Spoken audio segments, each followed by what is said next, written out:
हाय दोस्तों, पिछले वीडियो के अंदर हम लोगों ने ये देखा था कि स्क्विरल केज इंडक्शन मोटर को स्टार्ट करने के कितने तरीके हो सकते हैं, जिसमें मेजरली दो कैटेगरीज बनती हैं कि या तो फुल वोल्टेज पे स्टार्ट करो या रिड्यूस्ड वोल्टेज पे। फुल वोल्टेज वाले मेथड को मैंने बोला था डायरेक्ट ऑनलाइन स्टार्टिंग, और रिड्यूस्ड वोल्टेज के अंदर मैंने तीन कैटेगरीज में डिवाइड कर दिया था। सबसे पहली कैटेगरी मैंने बनाई थी कि अगर हम लोग उसको स्टेटर में एक रिएक्टर लगा के स्टार्ट करते पोटेंशियल डिवीजन से, दूसरी ऑटो ट्रांसफॉर्मर, और तीसरी थी star delta starter. Star delta starter के अंदर हमने ये भी देखा डिफिकल्टी क्या आती है और उसको कैसे मॉडिफाई किया जाता है वो डिफिकल्टी ओवरकम करने के लिए। ये सारी बातें लास्ट लेक्चर में हुई थी। तो इस लेक्चर का अपना ऑब्जेक्टिव क्या है? Starting of slip ring induction motor. ठीक है, अब देखो इस टॉपिक पे गेट के अंदर क्वेश्चन नहीं आता है, छोटा सा टॉपिक है, लेकिन अदर एग्जाम्स के लिए क्रूशियल है। खासकर कहीं भी जैसे ईएस के अंदर कन्वेंशनल पेपर होता है तो उसमें इस टॉपिक पे बेस्ड क्वेश्चन पूछा जा सकता है। अब मैंने लास्ट लेक्चर के अंदर भी बताया था स्लिप रिंग इंडक्शन मोटर में अपने पास एक बेनिफिट होता है कि वहां स्लिप रिंग से हम लोग कोई भी एक्सटर्नल रेजिस्टेंस कनेक्ट कर सकते हैं, जिससे कि रोटर का रेजिस्टेंस इंक्रीज कर सकते हो। रोटर का रेजिस्टेंस अगर इंक्रीज कर दोगे तो ओवरऑल इंपीडेंस बढ़ने से स्टार्टिंग करंट ऑटोमेटिकली कम हो जाता है। तो इसमें एक पॉइंट लिखो, by adding external resistance in the rotor circuit through the slip rings we can increase the effective rotor impedance in order to reduce the starting current। ठीक है, स्टार्टिंग करंट कम कर सकते हो। अब हमें यह देखना है, जैसे कि 3 पॉइंट स्टार्टर में हमने कवर किया था डीसी मोटर के अंदर, कि रेजिस्टेंसेस कैसे कनेक्ट होंगे। यहां मल्टीपल रेजिस्टेंस क्यों कनेक्ट करते हैं? देखो होता क्या है, स्टार्टिंग करंट कम करना है, एक बार मोटर स्पीड अप होने लगेगी तो उसकी स्लिप कम होने लगेगी। मोटर की स्लिप अगर कम होने लगेगी तो उसकी इंपीडेंस R/S बढ़ने लगेगी। तो इंपीडेंस अपने आप बढ़ेगी जैसे जैसे मोटर स्पीड अप होती है। तो अगर इंपीडेंस बढ़ रही है तो तुम धीरे धीरे रेजिस्टेंसेस को रिमूव कर सकते हो। तो सेम चीज हमने 3 पॉइंट स्टार्टर में कही थी कि जैसे जैसे मोटर की स्पीड बिल्डअप होगी we will remove the resistances. Same चीज इंडक्शन मोटर में कहोगे कि मल्टीपल रेजिस्टेंसेस का यूज करेंगे, but as the speed builds up, as the slip reduces, we'll keep on removing the resistances। तो इसमें लिखना, as the induction motor speeds up the slip of the motor reduces and the rotor impedance increases, so we remove external resistance। Next point, it is quite similar to the 3 or 4 point starter used in case of used in case of DC motor। ठीक है, अब इसके नीचे लिखना assumptions, क्या क्या assumption लेके चल रहे हैं। फर्स्ट लिखो, no load current is ignored, यानी शंट ब्रांच को इग्नोर करना है। Second, stator impedance is ignored. ठीक है, यानी R1 और X1 को भी इग्नोर किया जाएगा। Third, load torque is constant, load torque is constant। fourth, current oscillates between Imax and Imin। ठीक है, तो करंट के ऊपर दो लिमिट्स हमने डिफाइन कर दी, एक मैक्सिमम और एक मिनिमम। यही चीज हमने 3 पॉइंट स्टार्टर में भी की थी कि करंट हमेशा दो ही वैल्यूज के बीच में ऑसिलेट करेगा, मैक्सिमम और मिनिमम।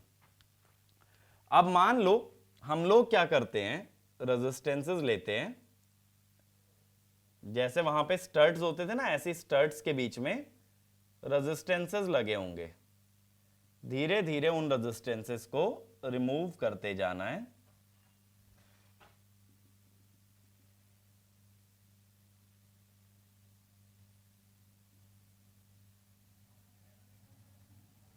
ठीक है, तो ये रेजिस्टेंसेस हैं, ये एक्सटर्नल रेजिस्टेंस R1, ये R2, ये R3, चलते चलते Rn तक हम आए, और फिर ये रोटर वाला रेजिस्टेंस है R2।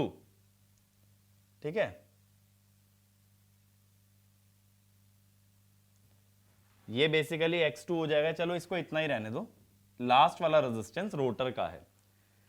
अब जो हमारा सर्किट है, अगर उसमें स्टेटर की इंपेडेंस शंट ब्रांच इग्नोर कर दी तो पूरे सर्किट में सिर्फ क्या होगा, रोटर रेजिस्टेंस और रोटर का ही रिएक्टेंस। तो मैं कहता हूं जब स्टार्टिंग होगी, at the time of starting, at the time of starting all external resistances are connected। ठीक है, सारे रेजिस्टेंस सर्किट के अंदर कनेक्टेड रहेंगे जब हम लोग मोटर को स्टार्ट कर रहे हैं। All external resistances are connected. तो मैं ऐसे डिफाइन करता हूं, R1 dash is R1 plus R2 plus RN plus this. ऐसे R2 डैश जब R1 को हटा दोगे तो बचे हुए रेजिस्टेंसेस को कहोगे R2 डैश। ठीक है, इस तरह से चलेगा। Rn डैश होगा Rn प्लस R2,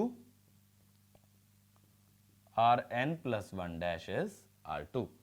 तो जैसे जैसे रेजिस्टेंस हटाते जाओगे तो ओवरऑल रेजिस्टेंस हमारा कम होता चलेगा, बट स्टार्टिंग के टाइम पे सारा का सारा रेजिस्टेंस कनेक्ट रखना है, क्योंकि मैक्सिमम करंट हमेशा कहां मिलता है हमें, स्टार्टिंग पे।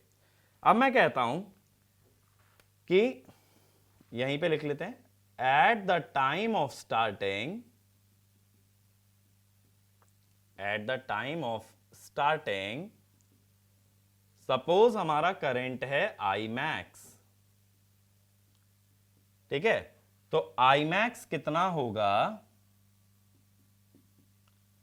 V1 सप्लाई वोल्टेज, क्योंकि सर्किट में और कुछ नहीं है, बस क्या है, एक रोटर का रेजिस्टेंस और एक रिएक्टेंस। रेजिस्टेंस है R1 dash by S1 X2 dash का स्क्वायर, यही होगा। अब इसके अंदर क्या करना है अपने को कि S1 ये तो 1 होगा, क्योंकि स्टार्टिंग पे रोटर की स्पीड होती है 0। तो I max कितना बना, एक तरह से V1 over under root R1 dash का स्क्वायर, इसको मैं x कह देता हूं, x स्क्वायर।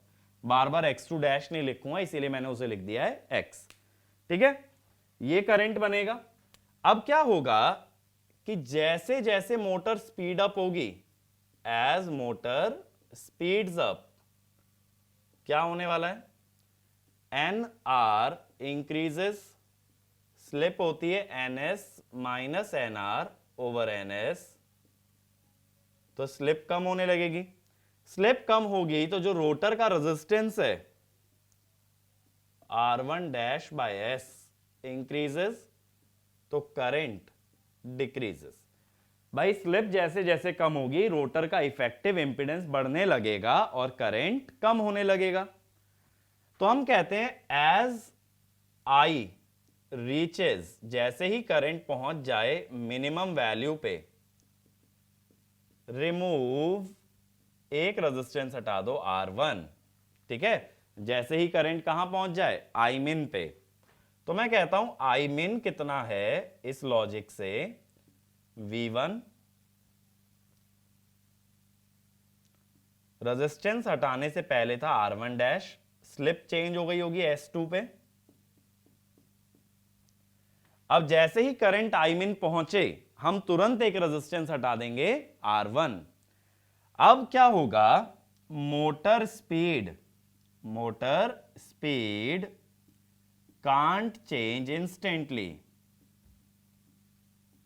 ठीक है, मोटर की स्पीड एकदम से नहीं बदल सकती है, जिस कारण से NR को कांस्टेंट मानोगे। NR को कांस्टेंट मानोगे तो स्लिप को भी क्या मानोगे, कांस्टेंट। लेकिन रेजिस्टेंस मेरा चेंज हो गया होगा, एक रेजिस्टेंस हटते ही रेजिस्टेंस R1 डैश की जगह हो गया होगा R2 डैश। अब रेजिस्टेंस तो बदल गया, तो दोबारे से करंट बढ़ जाएगा, रेजिस्टेंस कम होने से, तो दोबारे current I max V1 R2 dash, slip तो उतनी ही रहेगी,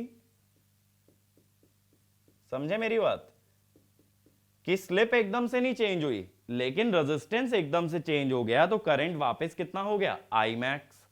फिर से क्या होगा कि एज मोटर स्पीड्स अप, अब मोटर फिर स्पीड गेन करेगी, तो N R increases, slip reduces, R by S increases, current decreases. तो करंट घटते घटते जब वापस आई मिन पे आ जाए तब स्लिप बढ़ते बढ़ते हो चुकी होगी नई वैल्यू S3। ठीक है, स्लिप हो चुकी है S3। अब नाउ रिमूव, अब हम रिमूव कर देंगे अगले रेजिस्टेंस को R2 को, तो करंट कम, रेजिस्टेंस कम होते ही करंट वापस बढ़ के पहुंच जाएगा आई मैक्स पे। बट जैसा पहले बोला था स्लिप तो एकदम से चेंज नहीं हो सकती, तो अब बचा हुआ रेजिस्टेंस होगा R3 डैश, स्लिप एकदम से चेंज नहीं होगी। ठीक है, ये होगा। इसका मतलब है ओवरऑल करंट कैसे वेरी हो रहा है मेरा, देखो करंट कैसे वेरी हो रहा है,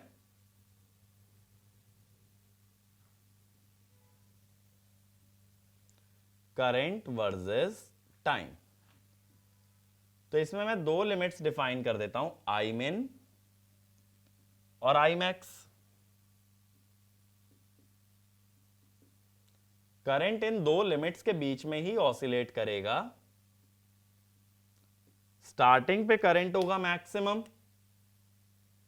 गिरेगा, फिर एकदम से एक रेजिस्टेंस हटाओगे फिर बढ़ेगा, फिर स्पीड अप, फिर गिरेगा, फिर रेजिस्टेंस हटाओगे फिर बढ़ेगा।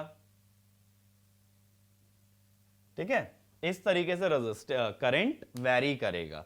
तो करंट हमेशा दो लिमिट्स के बीच में वेरी करेगा, आई मिन और आई मैक्स। जैसे ही करंट मिनिमम वैल्यू पे पहुंचे तुरंत एक रेजिस्टेंस हटा करके रेजिस्टेंस कम कर दोगे, करंट वापस कहां पहुंच जाएगा, मैक्सिमम पे। अब हम ये जानते हैं कि सारे मैक्सिमम की वैल्यू बराबर होनी चाहिए, सारे मैक्सिमम की वैल्यू सेम है या ये कह दो कांस्टेंट है। अब पहले मैक्सिमम करंट में रेजिस्टेंस आया था R1 डैश बाय S1, दूसरे में आया R2 डैश बाय S2, तीसरे में आया R3 डैश बाय S3। तो अगर करंट बराबर हैं तो इंपेडेंस भी बराबर होंगे, R1 dash by S1, R2 dash by S2, R3 dash by S3, इसी तरीके से Rn डैश बाय Sn, और आखिरी रेजिस्टेंस होता है R2 बाय Sm। Sm का मतलब है मिनिमम स्लिप, क्योंकि स्पीड अप होते होते स्लिप कम होती जा रही है, तो यहां Sm का मतलब होता है दैट इज मिनिमम स्लिप। ठीक है, अब हर केस में देखो मिनिमम वाला पॉइंट भी बराबर है, मिनिमम वाले अगर सारे करंट बराबर हैं तो आई मिन भी कांस्टेंट चल रहा है। देखो पहले आई मिन में क्या आया था, R1 डैश बाय S2, दूसरे आई मिन में क्या आया था, R2 डैश बाय S3। तो ऐसे लिखेंगे R1 dash by S2 equal to R2 dash by S3, आगे बताओ क्या आएगा, R3 dash by S4, Rn dash by Sn plus 1, यानी Rn dash by Sm। n plus 1th slip जो है वो मिनिमम स्लिप ही है। अब ये दो इक्वेशन आ गई भाई मेरे पास, फर्स्ट सेकंड। ये जो दो इक्वेशन आई हैं फर्स्ट और सेकंड, इनको ना आपस में डिवाइड कर लो, फर्स्ट अपॉन सेकंड कर लो। ठीक है, दोनों इक्वेशंस को डिवाइड करो फर्स्ट बाय सेकंड। अब देखो ये फर्स्ट बाय सेकंड करोगे तो ये R1 डैश तो कट जाएगा दोनों में, क्या बचेगा बताओ, S2 बाय S1। ऐसे R2 डैश कट गया, क्या बचा, S3 bye S2। R3 dash cut गया, S4 बाय S3। इस तरीके से क्या हो जाएगा, इक्वल टू में Sn plus 1 by Sn। Sn plus 1 तो मिनिमम स्लिप है। ठीक है, तो ये रिलेशन आ गया। इस रिलेशन को हमने इक्वल टू लिख दिया कोई फैक्टर अल्फा के, यानी दो सक्सेसिव स्लिप का जो रेशो है that is equal to basically alpha. अब ये तो अल्फा 1 से बड़ा होगा या छोटा, जैसे जैसे मोटर स्पीड पकड़ रही है उसकी स्लिप गिर रही है, तो लेटर आने वाली, बाद में आने वाली स्लिप हमेशा पिछली स्लिप से छोटी होगी, तो ये जो अल्फा आएगा that will be less than 1। ये बात समझ आई? अभी मुझे अल्फा की वैल्यू पता नहीं है, ये ध्यान रखो, अल्फा मैं जानता नहीं हूं, बस मैंने ये बोला है जो भी अल्फा की वैल्यू होगी that will be less than 1। तो इसमें लिखना as the motor speeds up the slip of the motor reduces, so the slip continuously reduces, due to which alpha is less than 1। ठीक है, अल्फा 1 से छोटा आएगा। अब इसके बाद मैं क्या कर रहा हूं, ये वाली इक्वेशन उठाओ, हम यहां से क्या लिख सकते हैं देखना जरा, R2 dash by S2 is R1 dash by S1, which implies R2 dash is S2 by S1 R1 dash, यानी alpha R1 dash। Similarly second और थर्ड टर्म अगर उठा लें, R3 dash by S3 is equal to R2 dash by S2, जिसका मतलब R3 dash कितना है, S3 by S2 into R2 dash, या ये कह लो alpha R2 dash. Same way में तुम क्या कहोगे, Rn डैश कितना होगा, अल्फा, या देखो इसको ऐसे भी लिख सकते हो ना, अल्फा स्क्वायर R1 डैश। अगर R2 डैश की जगह अल्फा R1 डैश डाल दोगे तो अल्फा स्क्वायर R1 डैश। तो 3 वाले में अल्फा की पावर 2 आ रही है, 2 वाले में अल्फा की पावर 1 आ रही है, तो n वाले में अल्फा की पावर n-1, और n+1 वाले में अल्फा की पावर n।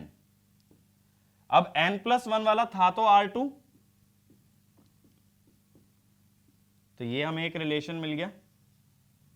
ठीक है, R2 alpha two the power n R1। अब ये दोनों टर्म्स जरा देखें, फर्स्ट टर्म और ये लास्ट वाली टर्म, ये भी तो बराबर है। फर्स्ट और लास्ट वाली टर्म अगर इक्वल है, इसका यूज मैं करूं तो मैं क्या लिख सकता हूं, फर्स्ट और लास्ट टर्म का यूज करते हुए, कि R2 by SM is R1 dash by S1, जिसका मतलब ये कह सकते हो R2 is SM R1 dash, क्योंकि इनिशियल स्लिप तो 1 थी स्टार्टिंग के टाइम पे, तो S1 तो 1 था। अब दोनों इक्वेशन अगर कंपेयर करें तो अल्फा कितना हो गया, minimum slip to the power 1 by n। Minimum slip हमेशा पता होती है, यानी ये पता होता है कि मोटर को फाइनली कितनी स्पीड पे घूमना है।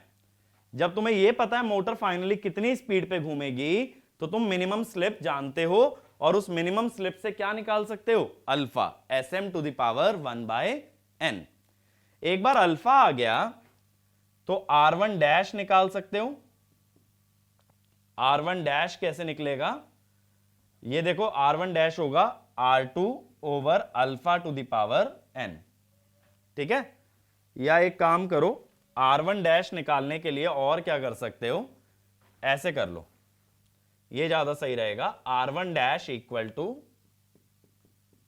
R2 by SM, R1 dash आ जाएगा। अब R2 डैश है अल्फा R1 डैश, सारे डैश वाले रेजिस्टेंसेस निकाल सकते हो ना, अल्फा स्क्वायर R1 डैश, ऐसे चलता रहेगा।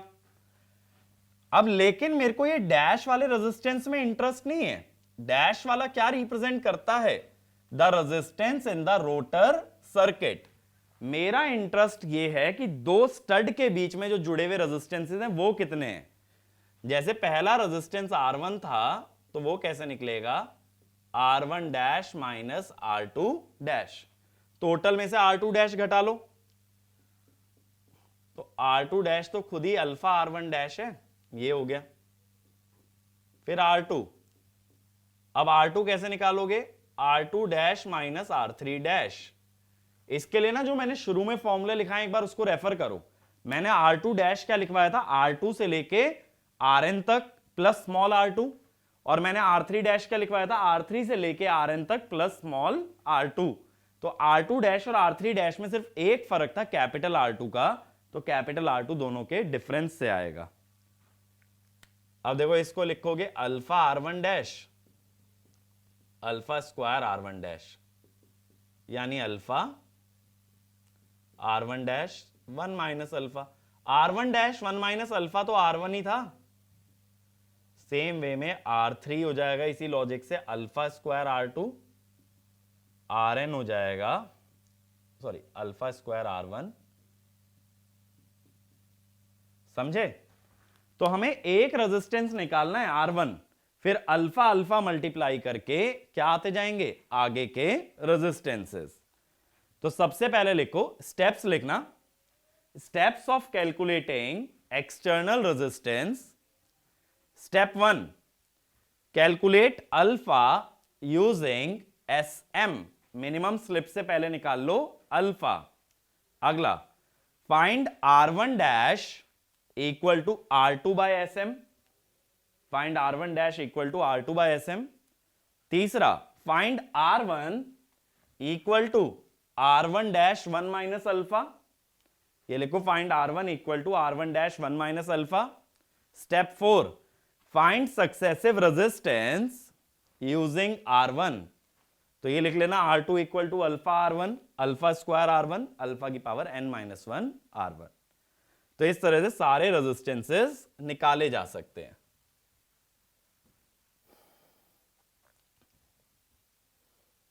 और अगर कभी देखो SM ना दिया हो तो SM कैसे निकालते हैं,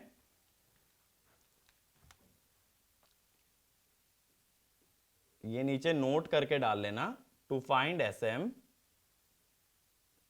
I मैक्स इक्वल टू, क्योंकि जब लास्ट में सारे रेजिस्टेंस हट जाएंगे ना तो रेजिस्टेंस कितना हो जाएगा, करंट कितना हो जाएगा, मैक्सिमम R2 बाय SM का स्क्वायर प्लस एक्स स्क्वायर। यहां से SM निकाल सकते हो, ठीक है। तो इस पे एक क्वेश्चन लिखो, design 5 sections of a 6 stud starter, क्योंकि जितने स्टड होते हैं ना उससे कम ही रेजिस्टेंस होते हैं। खुद ही सोच के देखो, 2 स्टड के बीच में 1 रेजिस्टेंस लगता है, तो 6 स्टड में 5 resistance of a 6 stud starter for 3 phase slip ring induction motor, for a 3-phase slip ring induction motor, the full load slip is 2%, the full load slip is 2%, find the maximum, and the maximum current is limited, and the maximum current is limited to twice the full load current, to twice the full load current, and minimum current is full load current, rotor resistance is 0.03 ohm per phase, rotor resistance is 0.03 ohm per phase। अब देखो इस question में एक बात पे ध्यान दो कि इसने रिएक्टेंस नहीं दिया, ठीक है। तो ये चीज का ध्यान रखते हुए तुम्हें इस क्वेश्चन को सॉल्व करना है। तो एक बार वीडियो को पॉज कर लो और ये क्वेश्चन एक बार ट्राई करो। एक बार ये क्वेश्चन बनता है तो फिर तुम सॉल्यूशन देख सकते हो, या अगर ट्राई ही नहीं करना चाहते हो, सीधे सॉल्यूशन देखना चाहते हो, तो भी वीडियो को आगे कंटिन्यू कर सकते हो, पॉज करने की जरूरत नहीं है, ठीक है। तो मैं सॉल्यूशन डिस्कस कर रहा हूं। अब देखो मोटर का करंट कैसे लिखा जाता है, V1 over R2 bye S square plus X square, under root यही होता। लेकिन अगर स्लिप को लो रख दिया जाए, क्योंकि रिएक्टेंस तो गिवन नहीं है, तो R2 bye S is much greater than X, तो करंट को फिर हम ऐसे भी लिख सकते हैं SV1 बाय R2, ऐसे लिख सकते हो ना, ठीक है। मैंने सिर्फ ये बोला है अगर तुम्हें ये नहीं दिया गया कि कितना रिएक्टेंस है तो रिएक्टेंस को इग्नोर करना पड़ेगा। तो कैसे करोगे, SV1 बाय R2। अब इंफॉर्मेशन क्वेश्चन में क्या क्या गिवन है देखो, फुल लोड स्लिप गिवन है 2% है, ठीक है, R2 गिवन है 0.03 ओम पर phase, number of section given है 5, ठीक है, आई मैक्स गिवन है हमें 2 टाइम्स आई फुल लोड, इतना सारा डेटा गिवन है, और आई मिन भी गिवन है, आई मिन इज IFL। अब ये जो आई मैक्स होगा, मैंने बताया था अगर मिनिमम स्लिप ले ली जाए, आई मैक्स क्या होगा, S minimum V1 bye R2, ठीक है। तो यहां से अगर आई मैक्स इसने बोला है 2 टाइम्स IFL है,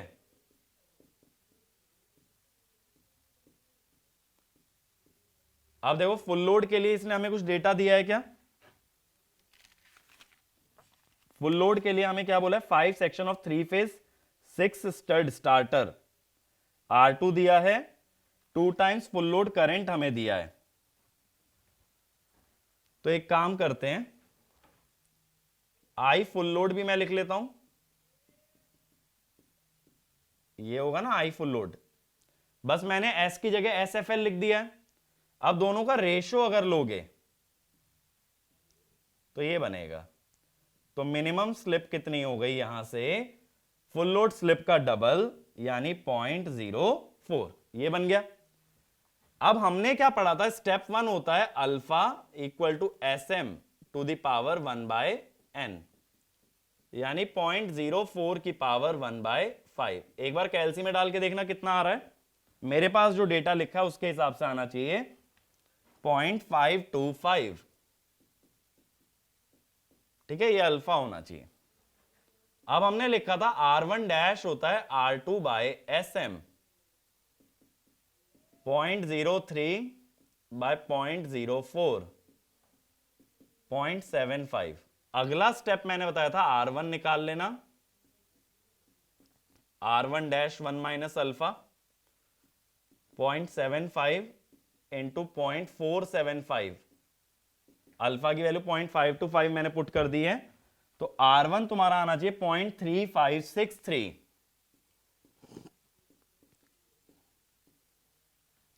ठीक है।